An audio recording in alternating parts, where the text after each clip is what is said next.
잠시만요. 오늘 그 뒤에도 반짝거리고 앞에도 반짝거리죠? 크리스마스 데코레이션을 미리 좀 해놨더니 오늘 분위기가 좀 달라진 것 같습니다.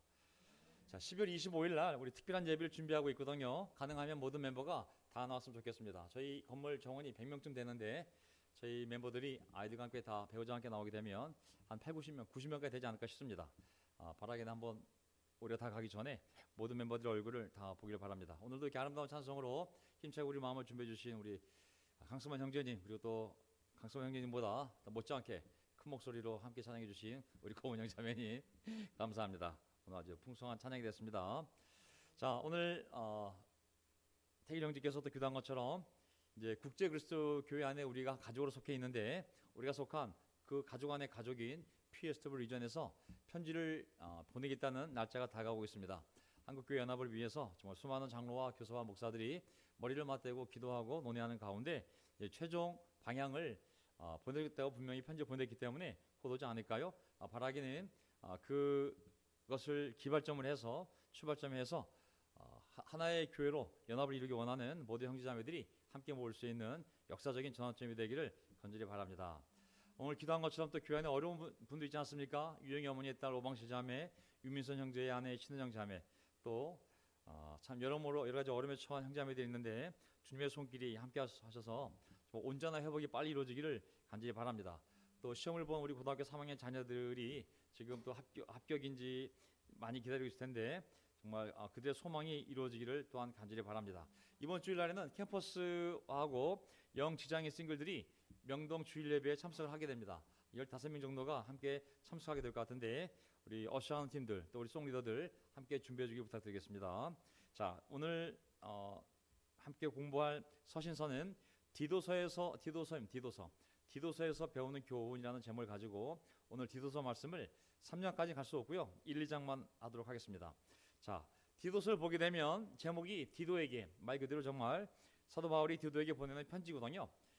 사도 바울이 크레타 섬인데 목회를 하고 있던 젊은 인도자 디도에게 쓴 편지입니다.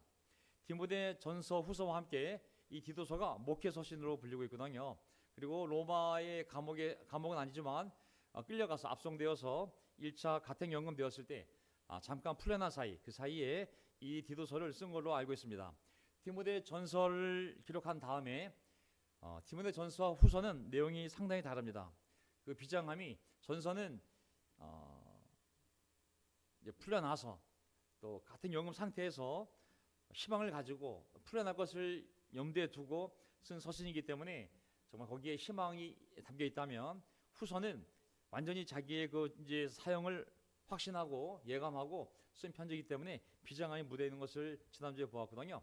이 디도서는 디모데 전서와 후서 사이에 디모데 전서를 쓰고 곧 이어서 이 디도서를 쓴 것으로 생각하고 있습니다.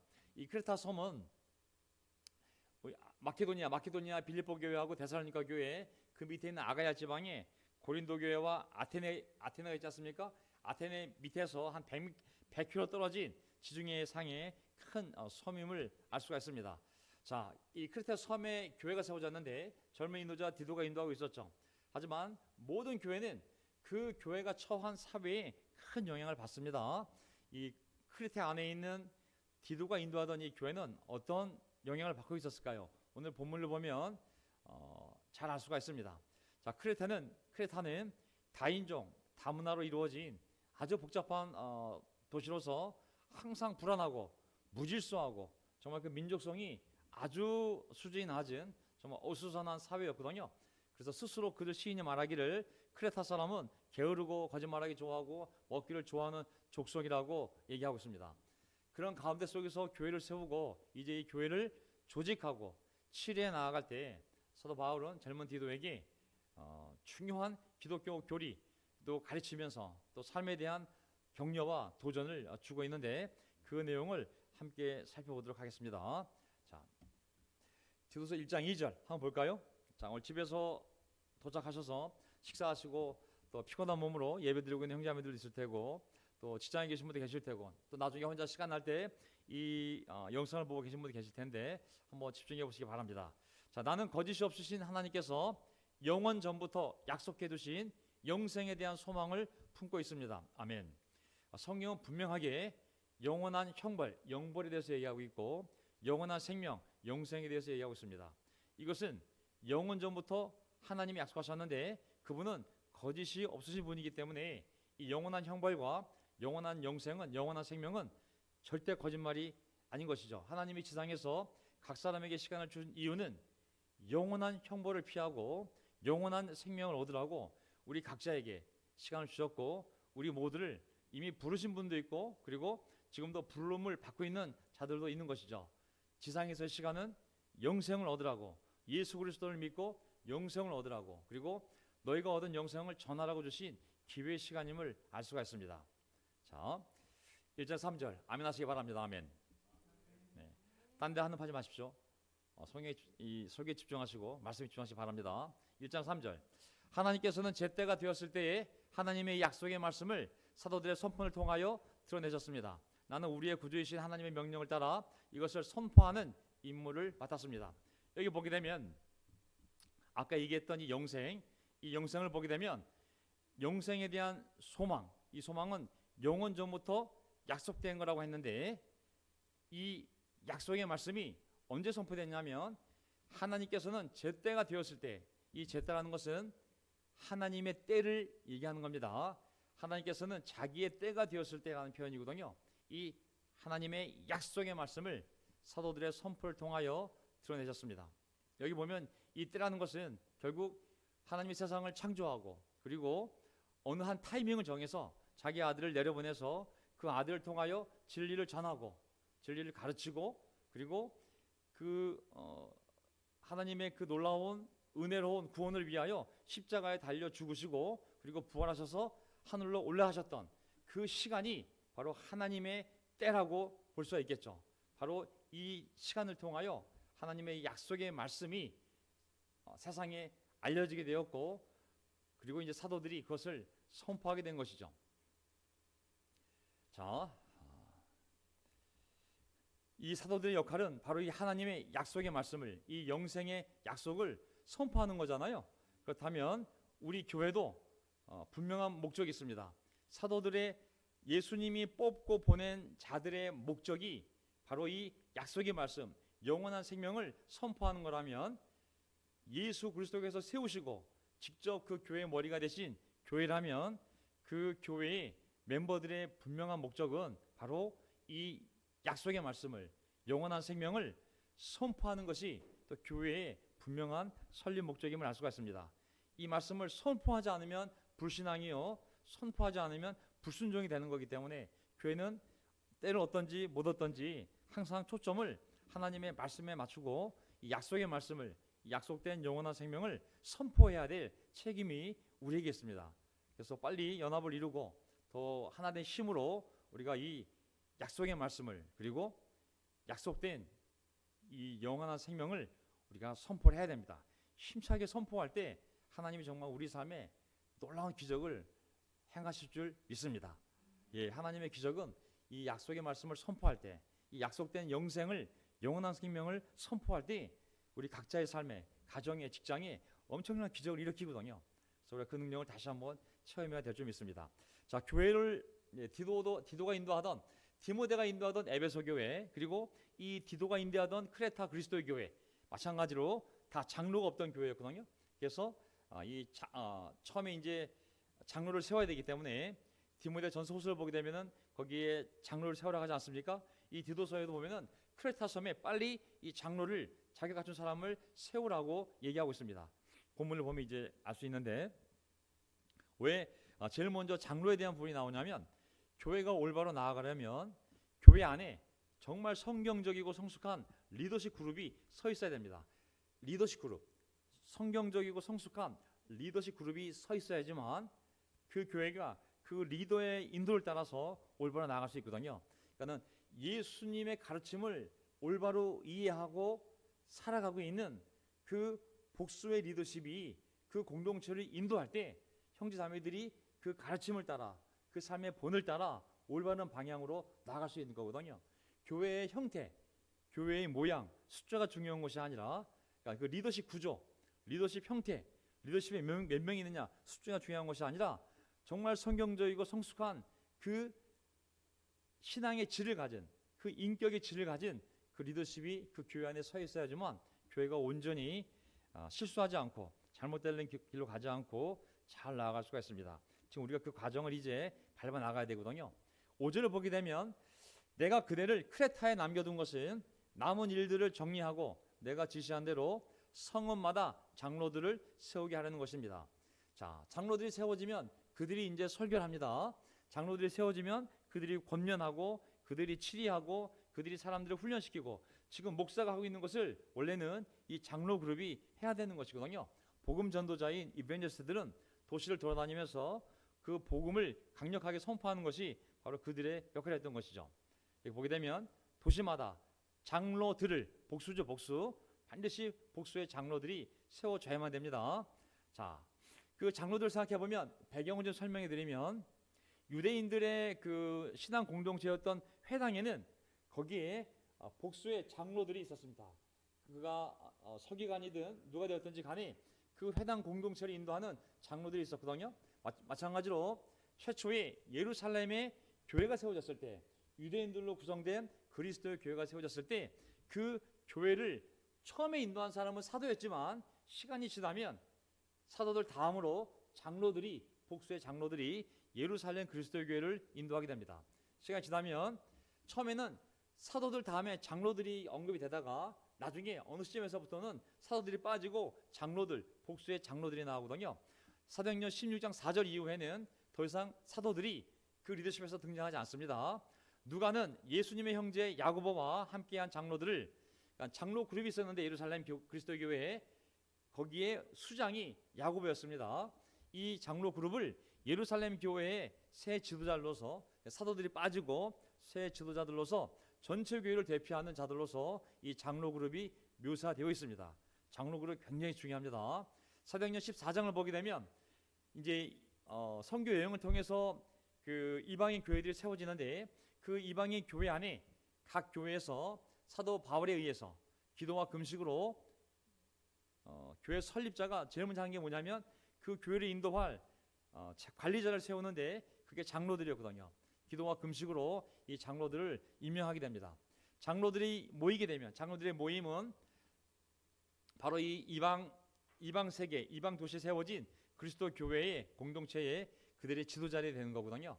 지금은 이 이벤젤스트인 한국에 6명의 이벤젤스트 복음 전도자들이 있는데 이들이 지금 목사를 불리지만 원래는 교회를 인도하는 사람은 이벤젤스트 그룹이 아니라 이벤젤스트들이 빨리 장로들을 세워서 그 장로들의 그룹이 이벤젤스트가 함께 서로 협력하며 교회를 인도하는 것이 가장 건강한 교회의 모습이거든요. 근데 우리가 그 기회를 놓쳤죠. 많이 30년 된 교회인데 아직도 장로를 세우지 못한 것은 어떻게 보면 성경적인 교회 모습이라 볼 수가 없는 것이죠. 많이 부족한 모습이죠. 자, 에베소에서도 장로 회의가 교회를 이끌며 그것의 임무는 목자들의 직무에 비교된다. 큰 그 에베소 교회도 보면 장로들이 모여서 그 교회를 인도했고 사도 바울도 장로회에 그 양들을 맡겼거든요. 그러면서 그 정말 떠나는 모습, 당부의 말씀이 사도행전에 나오는데 지금 한국 교회들이 그 목사들이 하는 직무, 또 우리 그리스도 교회에서 이벤저스트 하는 이 직무들은 사실 장로들이 가르치고 권면하고 훈계하고 양육해야 될 그러한 책임들인 것이죠. 자, 하나님의 청지기, 이제 장로들을 뭐라고 부르냐면 하나님의 청지기, 감독으로도 부릅니다. 한번 볼까요? 6절. 장로는 흠잡을 데가 없어야 하며 한 아내의 남편이라 하며 싱글은 안 되죠. 그 자녀가 신자라 하며 그 미성년자일 때는 다 믿는 자야 하며 방탕하다거나 순종하지 않는다는 비난을 받지 않아야 합니다. 아이들이 다 크면 또 다른 이슈가 되겠죠. 여기 보게 되면 장로는 흠잡을 데가 없으며, 자, 이 교회를 인도하는 이 장로들의 수준이 높습니다. 얼마큼 높으냐면 한 5천만 원 교회에 기증해야 장로가 되는 그 기준이 아니라 도덕적 인격이나 신앙생활 수준이 그 교회에서 가장 높은 사람들이 바로 이 장로가 되어야 되는 것이죠. 왜냐하면 그들이 교회를 대표하기 때문이며 그들이 그 삶의 본을 통해 사람들이 보고 따라가야 되기 때문에 흠잡을 데가 없어야 한다고 표현하지 않습니까? 굉장히 높은 도덕적 인격과 신앙생활 수준을 얘기하는 것이죠. 교회 리더들이 이런 수준을 가지 않으면 교회의 수준이 그 이상을 넘어가기 어렵거든요. 그래서 우리는 이 교회의 장로들을 세울 때 빨리 세우기보다는 준비가 잘 되어서 제대로 된 사람을 세우는 것이 정말 중요합니다. 잘못된 장로 하나 세우면 동가. 자, 7절. 감독은 하나님의 청지기로서 흠잡을 데가 없으며, 장로나 감독이나 같은 말입니다. 물론 다른 헬라어 단어하고 뜻은 다르지만 그 같은 사람을 장로로도 부르고 감독으로도 부르는 것이죠. 뒤에 설명하겠습니다. 하나님의 청지기로서 흠잡을 데가 없으며, 똑같잖아요. 자기 고집대로 하지 않으며, 제일 먼저 중요한 인품 중에 하나가 자기 고집대로 하지 아니하며, 쉽게 성내지 아니하며, 술 즐기지 아니하며, 폭행하지 아니하며, 부정한 이득을 탐하지 아니하는 사람이래야 합니다. 디모데전서 3장에 나왔기 때문에 제가 통과하겠습니다. 중요한 포인트는 뭐냐면 설명 한번 볼까요? 자, 여기 보게 되면 뒤에 설명이 되어 있네요. 이 첫 번째 가장 중요한 포인트가 뭐냐면 하나님의 청지기로서 흠잡을 데가 없어야 되는데, 그 구체적인 내용이 뭐냐면 첫째가 자기 고집대로 하지 않으며, 이 자기 고집 부리는 것에 굉장히 두려워하고 있는 거잖아요. 그 성격에서는 자기 고집대로 하는 사람이 장로가 되거나 감독이 되거나 교회 인도자가 되면 왜 문제가 되냐면, 이 자기 고집대로 하다라는 이 단어의 뜻이 아우다데스라는 헬라어 단어잖아요. 그 원래의 뜻은 자기 자신을 기쁘게 하다, 자기 자신을 기쁘게 하다는 뜻이기 때문에 이 형용사로 사용되었는데, 자기 만족을 추구하는 독단적인 제멋대로의 라는 뜻이거든요.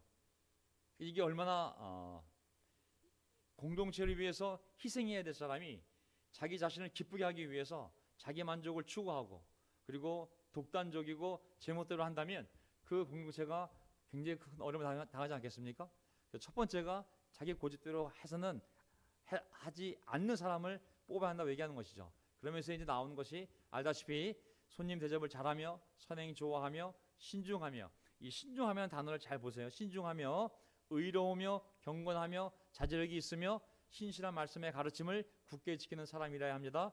그래야 그는 건전한 교훈으로 권면하고 반대자들을 반박할 수 있을 것입니다. 여기 보게 되면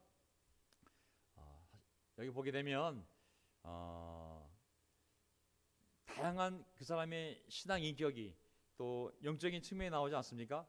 정말 한 단어 한 단어가 정말 도저히 되는 단어들인데, 어쨌든 그 교회를 맡아서 책임지고 인도해야 될 사람들의 영적 수준은, 도덕적 수준이 결코 낮아서 안 된다는 것을 얘기하고 있는 거거든요.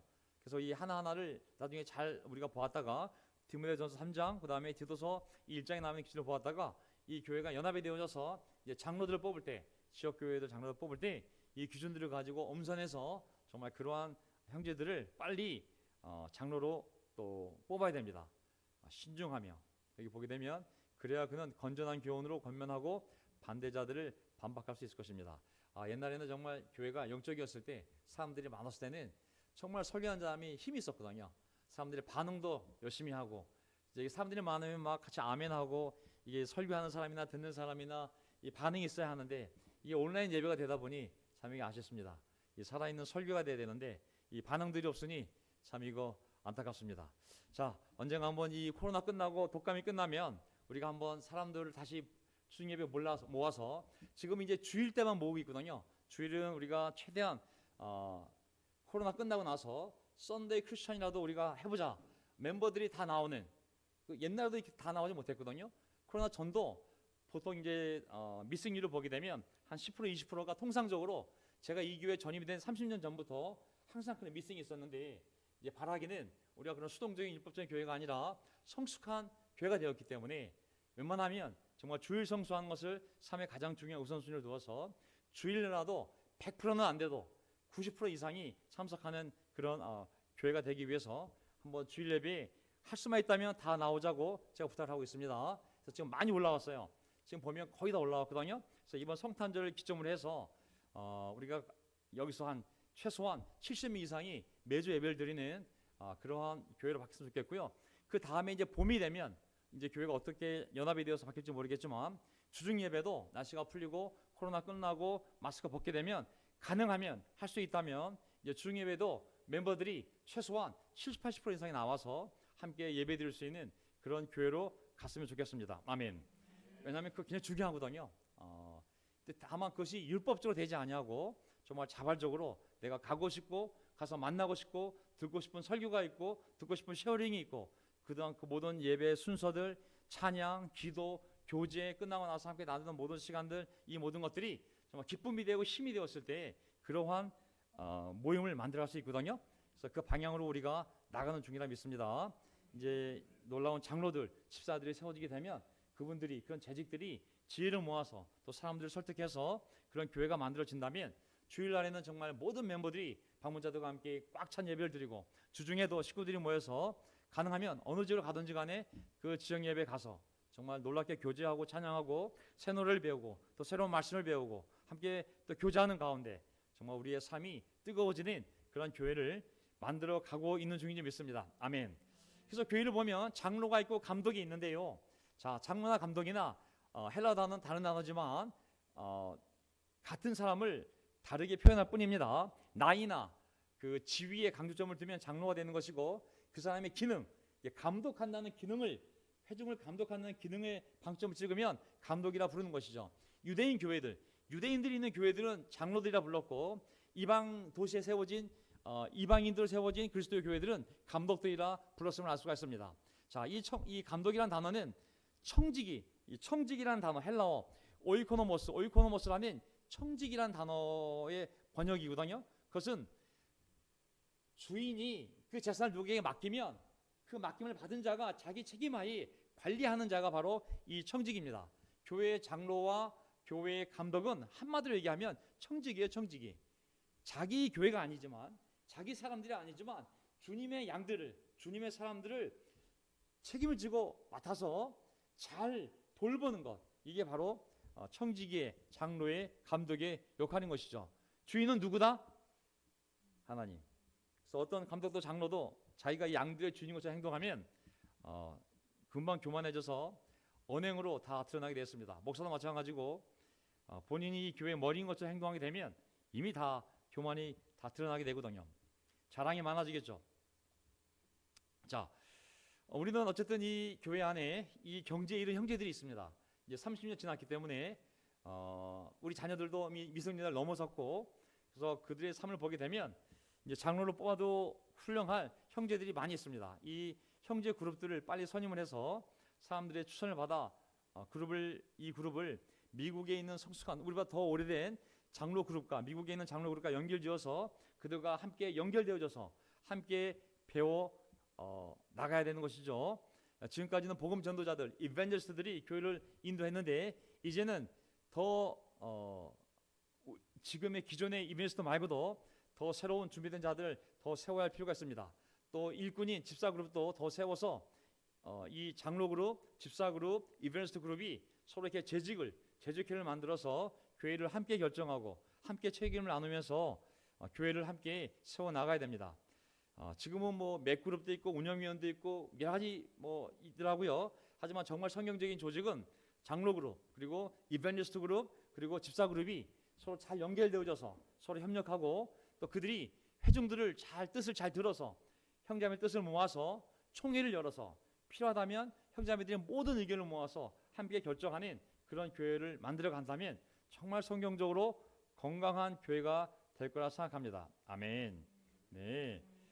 정말 중요한 문제들은 총회를 열어서 함께 결정해야 되거든요. 장로들 몇 명이 결정한 것도 아니고 사도행전 15장에 보면 예루살렘 교회 총회가 처음 열리는데 그 총회에는 사도들과 장로들이 모든 형제자매들을 모아놓고 함께 결정했다는 말이 나오거든요. 연합에 대한 중요한 사항들 또 정말 모든 형제자매들에게 영향을 주는 이슈들은 이제 그런 그룹들이 다 함께 모여서 총회를 통해 결정해 나가야 되는 줄 믿습니다. 뭐 간단한 것들은 대표자들이 뭐 장로 그룹이 이벤트 그룹이 할 수 있을지 모르겠지만 형제자매들 모두에게 영향을 주는 중요한 결정들은 이제 총회를 열어서 투표를 하든 설문을 하든 해서 그들의 의견을 다 종합을 해서 어떤 방향으로 나아가야 될지 멤버들이 다 참여하는 가운데 결정해야 되는 줄 믿습니다. 아멘. 그 날이 얼마 안 남았어요 이제. 자, 거짓 교사에 대한 경고 성경을 보게 되면 모든 서신서에 거짓 교사에 대한 경고가 나옵니다. 계속 반복적이거든요. 자, 1장 10절 복종하지 아니하며 헛된 말을 하며 속이는 사람이 많이 있는데 특히 할례를 받은 사람 가운데 많이 있습니다. 그들의 입을 어떻게 해야 된다고요? shut up, 막아야 합니다. 그들은 부정한 이득을 얻으려고 가르쳐서는 안 되는 것들을 가르치면서 가정들을 온통 뒤엎습니다. 여기 보게 되면 교회 안에 이제 많은 순수한 복음 외에, 성경의 가르침 외에, 건전한 교훈 외에 다른 것을 가르치는 큰 두 부류가 있는데, 하나는 유대주의자들, 정말 할례 받고 세례 받아야지만 예수 믿더라도 구원받는다는 그런 유대교 배경을 갖고 세례 받았지만 아직까지도 그 율법과 할례를 버리지 못하는 유대주의 영향을 받은 그러한 그리스도인들 교회 안에 있고, 또 하나는 바로 그 당시 영지주의, 쾌락주의와 또 금욕주의와 같은 또 그 당시에 영지주의 사상들이 또 기독교 안에 들어와서 많은 잘못된 영향을 줬는데, 그들의 특징은 뭐냐면 복종하지 않는다는 거예요. 복종하지 않는다는 거. 그리고 헛된 말을 많이 한다는 거. 그래서 거짓말하는 사람이 많이 있는데, 특히 누가 이렇게 교회 안에서 말을 듣지 않고 거짓말을 많이 하며 사람을 속이는지 봤더니, 할례를 받은 사람, 하나님을 모르는 사람이 아니라 하나님을 잘 안다고 하는 사람이 더 말씀에 복종하지 아니하며 헛된 말을 많이 하며 사람들을 속이는 것을 볼 수가 있습니다. 그들의 입을 막아야 합니다. 왜냐하면 그들이 교회 안에서 인도자이지만 하나님을 잘 안다고 하지만 그들의 목적은 교리나 진리를 전하는 것이 아니라 진짜 그들의 내면적인 목적은 자기 자신의 이익인 거거든요.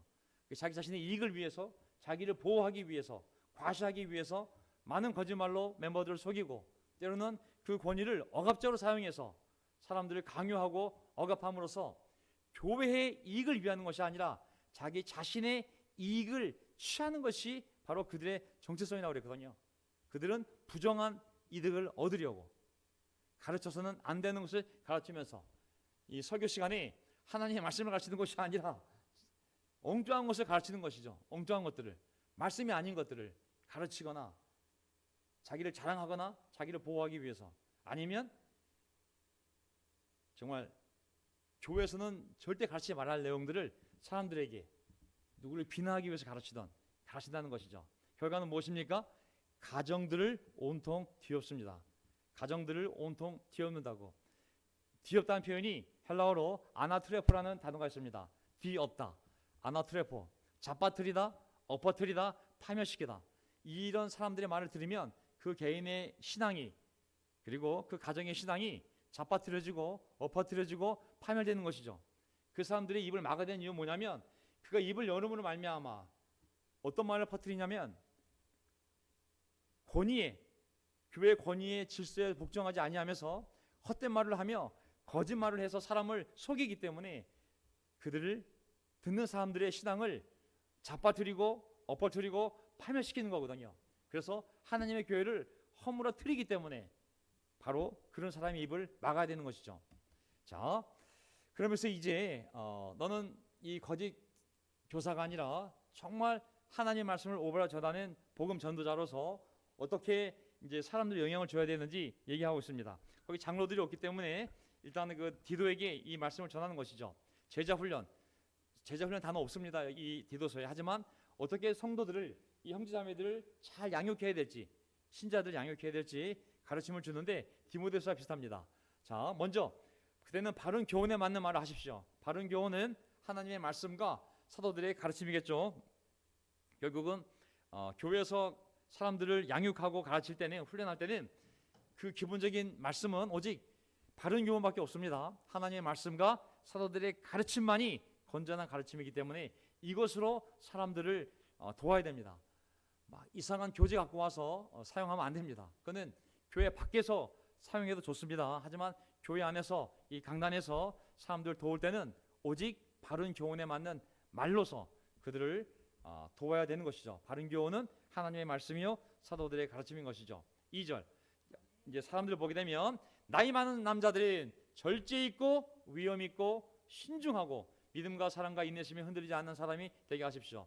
자, 디모데서에는 나이 많은 자들은 어떻게 얘기했냐면 아버지처럼 대하라고, 대하는 태도를 얘기했다면 이제 콘텐츠를 얘기합니다. 그들이 어떤 모습이 되게 가르쳐야 되냐면 절제하고, 나이가 들수록 더 절제 있고 더 위엄 있고 신중하고, 그리고 예수님처럼 믿음, 사랑, 인내에서 흔들리지 않는 사람이 되게 하라고 얘기했습니다. 이 당시에 이 구약시대를 보게 되면 이 포도주라는 것이 음료수였기 때문에 취하는 것이 한순간이었거든요. 그래서 특히 이 절제라는 단어는 술과 굉장히 깊은 관계가 있습니다. 감독의 장로와 감독의 기준에 있어서 또 이 나이 많은 남자들에 있어서 이 절제라는 단어는 주로 술과 관련이 있어요. 절제시키라고 술에 대해서. 그리고 신중하다. 이 신중이라는 단어가 디도서에 계속 반복적으로 나오거든요. 감독도 신중해야 되고, 그리고 나이 많은 사람도 신중해야 되고, 나이 많은 여자도 신중해야 되고, 젊은 남자도 신중해야 되고, 너도 신중해야 되고, 이 신중이라는 단어가 많이 나오는데 옛날 성경에는 이것을 근신하고 해요. 근신하고. 그건 뭐냐면 뒤에서 설명드릴게요. 굉장히 중요한 개념이에요. 절제라는 단어가 술과 관련되어진 개념이라면 신중하고는 자기 스스로를 잘 훈련하는, 뭘 훈련하냐면 뒤에 나옵니다. 이런 나이 많은 남자들이 될 수 있도록 잘 아버지처럼 권면하라고 그랬습니다. 그래서 우리 안에 있는 장년부 어르신들 남자들은 정말 시간이 지날수록 절제하고 정말 위험 있고 정말 신중하고 정말 그분들을 봤을 때 야, 저렇게 정말 그 주님 안에서 백발이 되어가는 것이 얼마나 멋있는 것인지 믿음과 사랑과 인내심이 굳건한 그런 인격으로 변화되어져야 되는 것이 바로 우리의 나이 들어가는 모습인 것이죠. 그러면서 나이 많은 여자들에 대해서 우리 무지개 그룹의 어머니들 많이 계신데 보세요. 이와 같이 나이 많은 여자들도 디모데서서는 어머니처럼 대하라고, 그것은 대하는 태도를 얘기하는 것이고 어떤 목표가 있냐면 행실이 거룩하고 헐뜯지 아니하고 과도한 술의 노예가 아니고 좋은 것을 가르치는 사람이 되게 하십시오. 그래야 그들이 젊은 여자들을 훈련시켜서, 잘 보세요. 또 술의 얘기가 나와요. 나이가 들면서 술에 대한 이 도전이 많이 나오거든요. 특히 나이 많은 여자에 대해서는 과도한 술의 노예가 되지 말라고 아주 명백하게 얘기하고 있습니다. 누가 해당될지 모르겠지만 분명한 것은 시대를 떠나서 어느 시대든지 간에 나이가 들어가면서 특히 여성에게 이 술의 영향이 작지 않다는 것을 보여주고 있습니다. 뿐만 아니라 중요한 것은 가르치는 자가 되라고, 특히 젊은 여인들을 하나님 말씀도 많이 알고 교회 생활도 많이 했고 인생 경험이 많이 있기 때문에 젊은 사람들을 나이 많은 여인들이 가르치게 하라고. 젊은 여인들이 나이 많은 여인을 가르치면 세상도 얘기하면 콩가루 집안이 됩니다. 교회는 젊은 여자가 나이 많은 여인을 가르치면 절대 안 됩니다. 나이 많은 여인들이 그의 삶의 경험을 가지고 하나님의 말씀에 대한 경험을 가지고 젊은 여인들을 가르치고 훈련시키는 것이 더 성경적인 모습입니다. 그러면서 뭐라 나와 있어요? 남편과 자녀를 사랑하고, 뭘 가르치자면 젊은 여인들에게 나이 많은 여인들이 너의 남편과 자녀를 사랑하고 신중하라고 또 나오죠. 신중하라고. 그리고 순결하고 집안 살림을 잘하고 어질고 남편에게 순종하는 사람이 되게 해야 할 것입니다. 나이 많은 여인들이 젊은 여인들에게 어떤 걸 훈련시키냐면 남편과 자녀를 사랑하고 신중하게 살고 순결하고 집안 살림을 잘하고 어질고 남편에게 순종하는 사람이 되게 할 것입니다. 이게 지금 문화 속에서는 어떻게 해석이 될지 모르겠지만 분명한 것은 그 당시에 여인들이 이 복음을 받아들이면서 그들이 잘못된 방탕된 삶을 살았을 때 하나님의 말씀이 비방을 받을 위험이 커졌기 때문에 특별히 나이 많은 여인들에게 젊은 여인들이 하나님의 말씀이 비방받지 않도록 똑바로 가정생활을 하게끔 도와주라고 얘기하고 있음을 알 수가 있습니다. 교회 핑계대고 가정을 소유하게 되면 교회 핑계대고 여보 나 하나님 있는데 나 교회에서 예배 드려야 돼, 여보 나 밥 못해, 여보 나 집에 못 들어가, 여보 나 일주일 동안 정말 어디 남편과 자녀를 사랑하고 믿는다 그러면서 가정을 소홀히 하면 하나님의 말씀이 비방을 받기 때문에 더 본이 되라고 가정을 잘 돌보라고 나이 많은 여인이 젊은 여인들을 가르치라고 얘기하고 있습니다. 아멘. 그리고 이와 같이 그대는 젊은 남자들은 디모데서는 형제처럼 대하라고, 하지만 형제처럼 대해서 목적이 뭐냐면 신중한 사람이 되게 하십시오. 소프론이라는 단어가 있잖아요.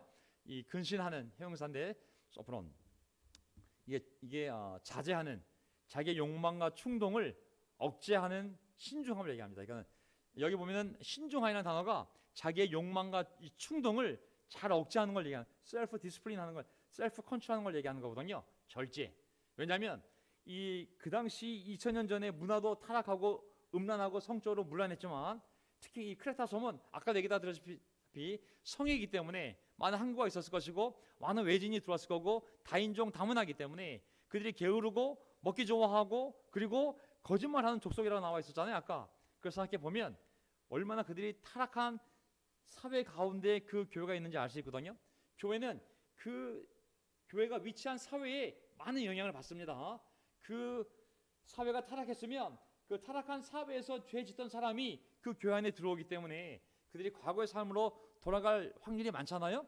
그렇기 때문에 더 신중하라고 젊은 남자들이 욕망과 충동을 잘 억제하면서 신중한 삶을 살게끔 도와주라고. 그렇지 않으면 다시 옛날 삶으로 돌아가거나 죄 가운데로 쉽게 빠지기 쉬운 것이 젊은 남자이기 때문에 젊은 남자들에 대해서는 신중한 사람이 되게 하라고 얘기하고 있습니다.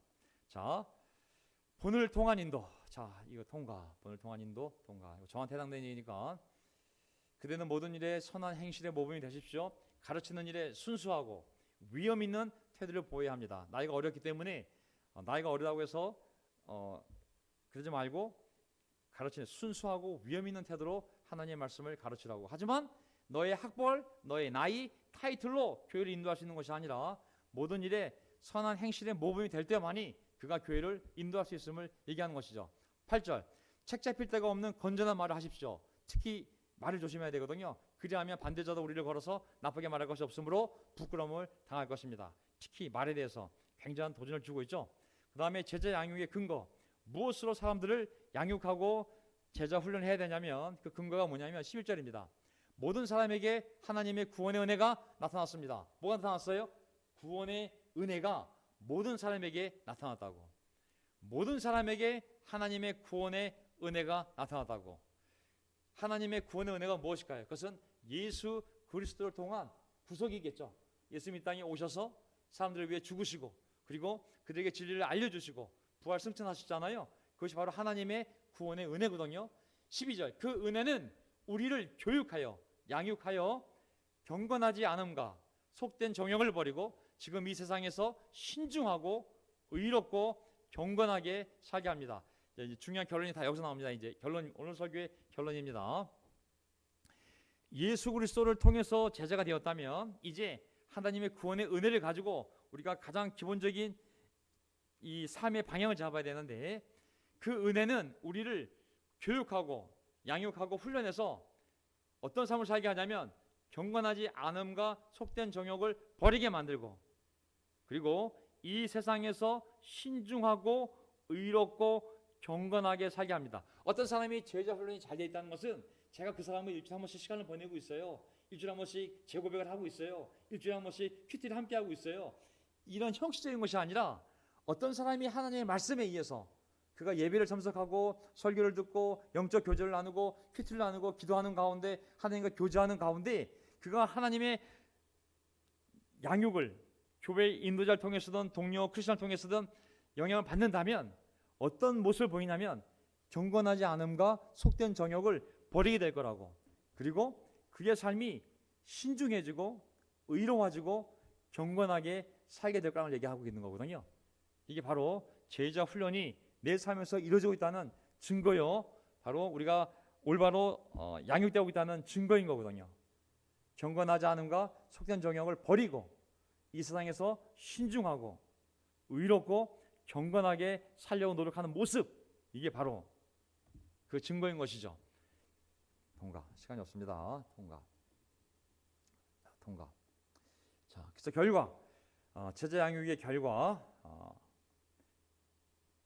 올바로 장로 그룹에 의해서 또 그리고 이 말씀에 의해서 한 영혼이 양육되어진다면 어떠한 모습이 되냐면 두 가지입니다. 첫째는 그래서 우리는 복된 소망 곧 위대하신 하나님과 우리 구주 예수 그리스도의 영광이 나타나기를 고대합니다. 어떤 사람이 하나님의 은혜에 의해서 잘 양육되어 있다는 얘기는 뭐냐면 두 개의 결과가 있는데 첫 번째는 그의 소망이 현세적인 것이 아니라는 거예요. 그의 소망은 어떤 소망이냐면 하나님이 곧 우리 구주 예수님이 나타나기를 고대하는 희망을 갖고 있는데 그 소망이야말로 복받은 소망이요 복받을 소망이라는 것입니다. 이 소망, 세상에 우리가 살면서 많은 소망이 있지만 궁극적으로 하나님이 빨리 나타나기를 고대하는 이 소망을 가지고 있다는 것은 이미 그가 하나님의 이 은혜, 이 구원의 은혜를 통해서 그가 잘 교육되어지고 양육되어졌기 때문에 그가 경건하지 않음과 속된 정욕을 버리고 그가 이 세상에서 신중하고 의롭고 경건하게 사역했다는 증거가 뭐냐면 바로 그가 이 소망을 가지고 있다는 거예요. 하나님의 영광이 나타나기를 고대하는 이 소망. 이 소망이야말로 복된 소망이라고, 정말 복을 받는 소망이라는 것이거든요. 이 소망을 우리가 지켜가야 우리 마음, 우리 삶의 우선순위를 잘 유지할 수가 있습니다. 그리고 이 소망을 지켜가야, 이 복된 소망을 갖고 있어야 계속 교회를 위해서 헌신, 희생할 수 있는 그런 마음을 잘 유지할 수가 있습니다. 이 복된 소망을 갖고 있어야 우리 삶의 우선순위를 지키고 끝까지 교회를 위해서 헌신하고 희생할 수 있는 마음이 준비될 수 있거든요. 저는 솔직히 얘기하면 이제 이 교회 연합에 대해서 우리가 많은 얘기를 했는데, 사실 연합이라는 것은 시편에 기록되어 있다시피 연합은 정말 어려운 일이에요. 어떻게 보면 어떤 의미에서는 가장 이상적인 일이기 때문에 우리의 이 시편의 구절을 가지고 우리가 얼마나 아름다운가, 이 아름다운 공동체 올해 캐치프레이즈잖아요. 얼마나 아름답고 좋고 선한가, 형제자매들이 어울려 함께 사는 모습. 그 뒤에 비유가 나오는데 그 비유가 뭐냐면 저 헬문산의 저 추운 헬문산의 이슬이 이 예루살렘에 내리고, 그리고 그 기름이 아론의 이 턱 수염을 따라 흘러내리는 걸로 묘사했잖아요. 정말 아름답고 정말 귀한 것으로, 하지만 정말 어려운 것으로 묘사하고 있거든요. 저는 감히 말씀드리지만 이 연합이 이루어진다는 것은 정말 성경적인 것이고 하나님이 기뻐하는 일이고, 정말 연합이 이루어지면 엄청난 의의 열매를 하나님 우리에게 맺게 하실 겁니다. 진짜 가정에, 우리의 직장에, 건강에, 이 미래의 다음 세대에 연합의 이 노력의 씨앗이 뿌려지면 엄청난 의의 열매를 하나님 거쳐하실 거거든요. 근데 이 연합을 이루는 것이 보통 어려운 일이 아니에요. 사실 이 많은 희생을 해야 됩니다. 예를 들면 제가 옛날 이스트그룹이 있었을 때 이스트그룹이 뭐 그당 재정도 충분했고 사람도 뭐 몇백 명, 200명 있었지만 연합을 이루기 위해서 재정을 다 넘겨주고, 그리고 사람들을 다른 데 보내고 멀쩡한 건물을 버리고 영등포 가서 예배를 드렸어요. 사람을 다 흩어버리고 다른 데 가라 그러고. 연합이라는 것은 이 말로 떠든다고 되는 것이 아닙니다. 저도 사람들한테 한번 보고 싶어요. 이제 피스터 리전에 이제 편지가 오고 연합의 노력이 잡히게 되면 어떤 인도자, 어떤 공동체가 진짜 헌신과 희생을 통해 연합하기 원하는지를 한번 설문조사 해보면 나올 거라는 생각이 들어요. 자기가 있는 곳을 떠날 용기가 준비되어 있는지. 지금까지는 주일학교 안 들어갔다면 연합이 되면 주일학교가 생길 거거든요. 주일학교 선생님도 들어가야 되고 어셔도 들어야 되고 더 많은 송리더가 준비해야 되고 더 많은 희생을 해야 되거든요. 연합은 이렇게 말로 떠든다고 되는 것이 아닙니다.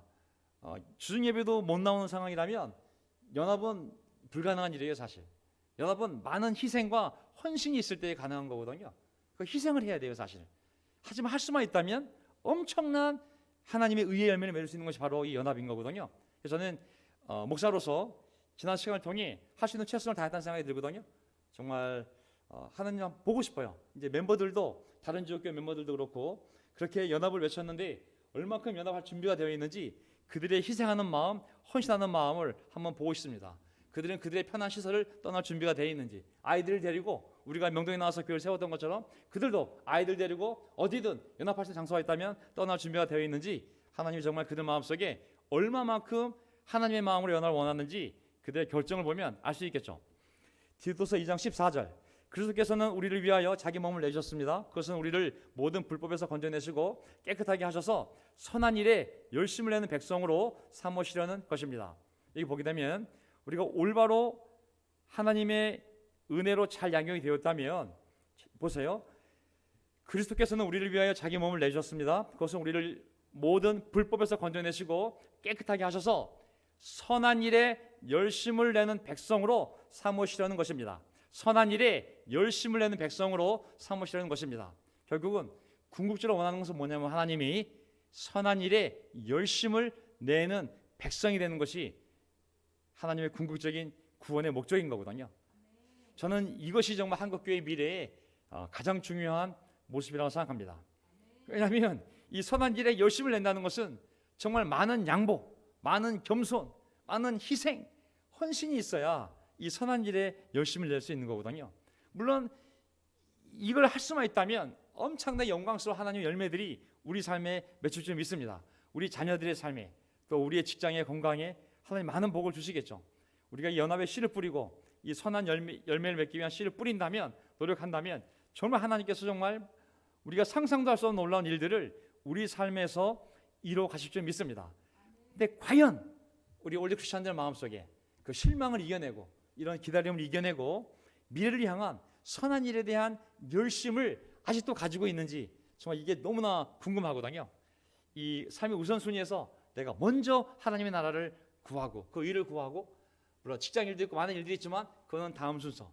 이 선한 일에 대한 열심을 우리가 가질 때 그것이 하나님의 백성이고 그 백성이 되도록 하나님이 우리 위해 죽으셨기 때문에 하나님은 그것을 우리에게 요구하시는 거거든요.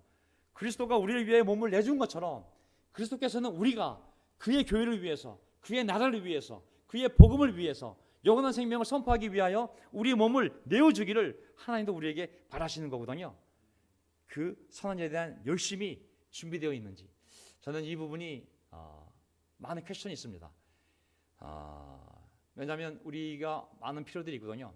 또 교회가 많이 침체되어 있었기 때문에 코로나도 그렇고 또 교회 상황도 맞물려서 과연 이 선한 일에 대한 열심을 어떻게 회복할 수 있는가, 이 부분을 성령께서 우리를 인도하셔서 이 선한 일에 대한 열심을 회복하게 해주셔서 연합을 이루고 우리가 한마음 한뜻이 될 수 있다면, 저는 과거 정말 초창기 때 선교사들이 와서 세웠던 교회 이상으로, 그때 이상으로 더 멋진 교회를, 더 성숙하고 아름답고 연합되어진 진짜 멋진 교회를 하나님 우리를 통해 만들어 가실 줄 믿습니다. 선한 일에 대한 열심을 품고 있는 그런 제자들이 준비되어진다면 하나님은 정말 우리를 통해서 진짜 멋진, 정말 과거보다도 더 영광스러운 하나님의 교회를 만들어 가실 줄 믿습니다. 마지막 9절, 그대는 권위를 가지고 이것들을 말하고, 이 권위가 아니라 이러한 명령을 가지고 이것들을 말하고 사람들을 권하고 책망하십시오. 아무도 그대를 없인 여기지 못하게 하십시오. 여기가 마지막 9절입니다. 네가 나이가 어리다 할지라도 하나님의 말씀을 가지고, 말씀의 권위를 가지고 이런 것들을 말하고 사람들을 권하기도 하고 꾸짖기도 하고 아무도 네가 젊다고 해서 없인 여기지 못하게 하라. 이것이 바로 2장의 마지막 9절이 되겠습니다. 자, 기도하고 마지막 찬송 부르고 예배를 마치겠습니다. 하나님 아버지, 오늘 디도서를 통하여 참 많은 구절들을 보았지만 저는 이 근신하라는 단어가 계속 반복되는 모습을 보면서 정말 2000년 전 크레타산 못지않게 정말 정치인부터 시작하여 모든 사람이 거짓말에, 교회 안에서까지도 교회 인도자들까지도 거짓말에 익숙한 이 한국적인 상황을 생각해 보았을 때, 또 이 음란하고 정말 세상을 어떻게 살아야 될지, 어떻게 사는 것이 옳은 것인지 혼란스러운 이 세상에서 근신하는 것, 정말 절제하고 자제하고 스스로 통제하는 이 덕목이 얼마나 중요한지를 다시 깨닫게 됩니다. 하나님, 이제 교회에 다시 하나님께서 연합을 이루어 가신다면 우리가 미국에 우리보다 먼저 가 있는, 또 우리보다 먼저 앞서간, 또 우리를 도울 수 있는 성숙한 목사, 장로, 교사들이 모여서 또 한국에 와서 많은 얘기를 듣고 또 기꺼이 도움을 주기 위하여 그들이 오랜 세월 동안 또 주변에 있는 수많은 인도자들의 충고를 받아가며 그들이 마지막 결정을 내린 그 충고안이 도착했을 때 하나님, 우리 모두 겸손하게 반응하게 도와주십시오. 그 반응을 통해서 저희들이 하나가 될 수 있는 길이 열리기를 간절히 바랍니다. 하나님, 그 연합을 이룰 수만 있다면 어떤 대가를 치르더라도 그것은 가치 있는 일이라 생각합니다. 하지만 어떤 지역교회가 되었던, 어떤 지역교회 인도자가 되었던 저를 포함해서 그것이 마음에 안 든다고 하여 그것부터 분쟁을 일으킨다면 하나님, 그가 마땅히 받아야 할 벌을 그가 받기를 간절히 바랍니다. 하지만 누구라도 그 말씀에 순종하여 기득권을 버리고 자기의 타이틀을 버리고 겸손하게 하나 될 마음이 준비된 회중과 인도자들 중심으로 해서 하나의 교회를 세워주시고 우리가 선한 일에 열심을 내는 하나님의 백성으로 다시 세워주시기를 간절히 바랍니다.